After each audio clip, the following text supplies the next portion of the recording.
Number 9. The record label that nixed the Beatles.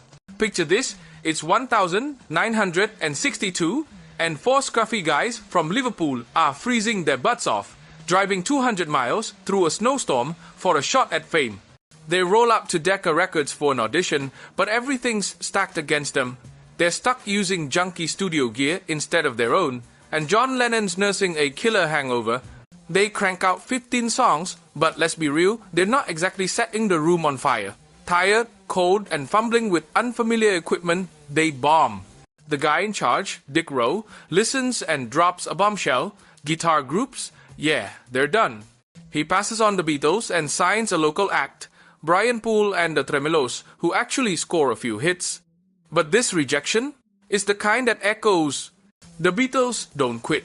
They land with EMI Records, meet producer George Martin, and the rest is history. Martin even nudges them to swap drummer Pete Best for Ringo Starr. Those 4 lads become the greatest rock band ever.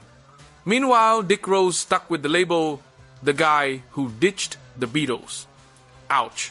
But give him credit, when George Harrison tips him off about another band, the Rolling Stones, Rowe doesn't sleep on it.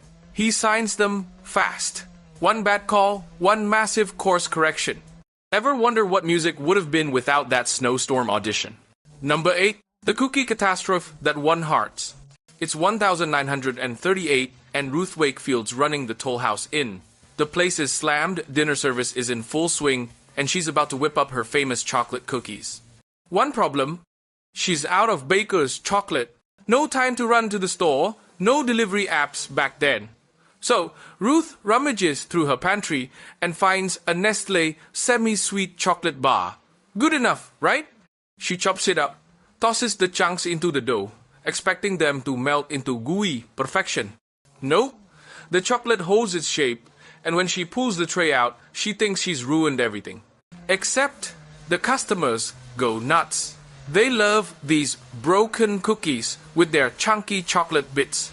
Word spreads, and soon everyone's begging for Ruth's mistake. Nestle catches wind of this and notices their semi-sweet bars flying off shelves. They cut a deal with Ruth, her recipe goes on their packaging, and she gets free chocolate for life. That one pantry scramble birthed the chocolate chip cookie. Today, Americans munch through 7 billion of these every year, all because Ruth ran out of the right chocolate. Next time you're short an ingredient, maybe don't panic, you might invent the next big thing. What's the last kitchen mishap you turned into a win? Number 7. The tailor who reinvented pants. In 1872, Jacob Davis is a tailor in Reno, Nevada, scraping by. Miners' wives keep showing up, griping about their husbands' pants, ripping at the seams. Davis is no stranger to failure. His businesses keep tanking, but he's got an idea. He notices horse blankets held together with tough metal rivets. If those can handle a horse, why not miners' pants? He grabs some copper rivets and reinforces the pocket corners where the fabric always tears. Boom, it works. Miners start demanding those pants with the metal things. Word spreads like wildfire, but Davis has a problem. He's broke. A pattern costs $68, and he doesn't have it. So he writes to his fabric supplier, Levi Strauss, who takes a gamble on this struggling tailor.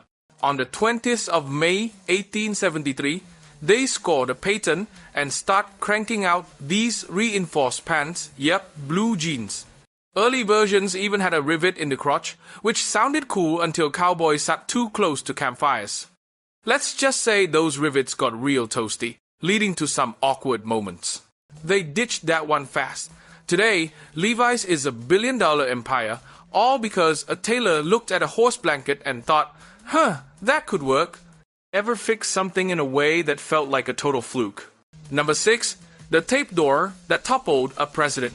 Frank Wills is a security guard in Washington, D.C. in 1972, making $80 a week.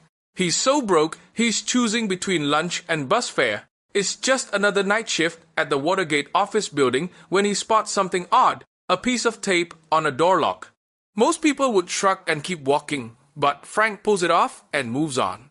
An hour later, he swings back around, and what do you know? The tape's back. That's weird enough for him to call the cops. That tiny piece of tape unravels the Watergate scandal. The cops catch burglars breaking into the Democratic National Committee's offices, and it snowballs into a massive investigation. Turns out, those burglars are tied to President Nixon's re-election campaign. 2 years later, Nixon's the first U.S. president to resign. But Frank, his life doesn't get a happy ending. The fame overwhelms him, he loses his job, struggles to find work, and ends up living with his mom. When he dies in 2000, he can't even afford a funeral. One small decision checking that tape changes history, but leaves the guy who made it forgotten. Ever notice something small that ended up being a big deal? It's 1816, and a group of friends are stuck in a Swiss villa, bored out of their skulls. No Netflix, no phones, just rain. A lot of rain. This isn't normal bad weather. It's the year without a summer, thanks to a massive volcano eruption in Indonesia that screws up the global climate. Crops are failing, people are starving, and these folks, Lord Byron, Percy Shelley, and then one 8-year-old named Mary, are trapped indoors, watching lightning crack over the lake. Byron's got an idea to kill time. Let's all write a ghost story. Mary, who's basically a teenager, is stumped. Her friends are scribbling away, but her page stays blank. Then, one night, she has a nightmare. A pale student kneeling by a creature he stitched together from stolen body parts, zapped to life by lightning. That vision becomes Frankenstein, a book that spawns countless movies, shows, and debates about science and humanity, all because it was too rainy to go outside. Ever been stuck somewhere and created something wild just to pass the time? Number 4. The radio operator who clocked out.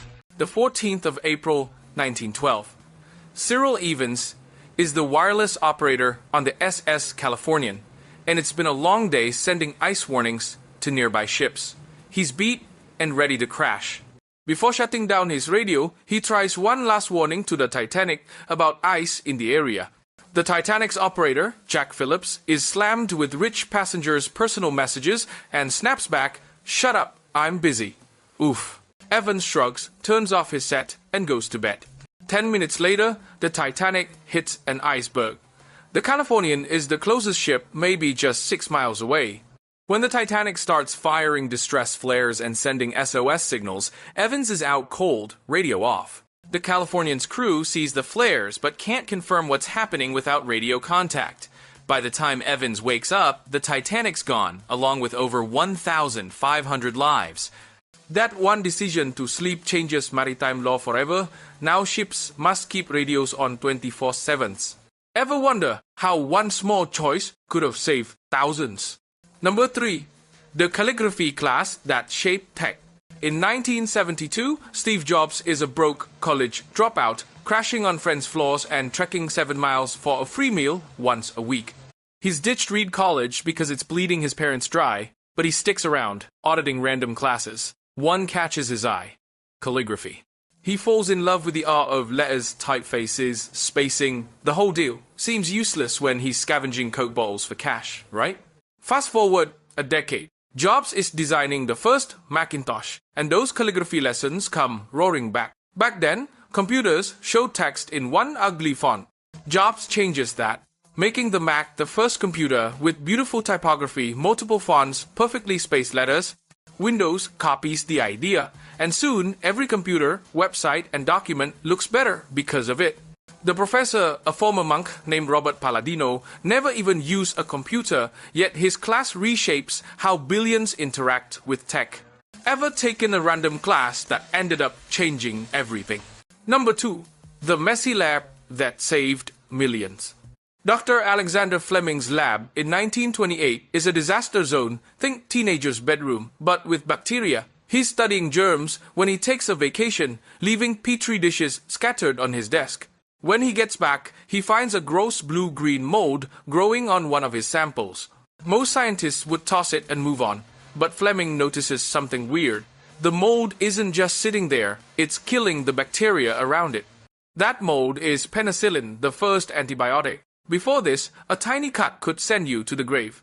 A rose thorn scratch? Good luck. Fleming's messy lab and that one overlooked dish lead to a discovery that saves millions of lives.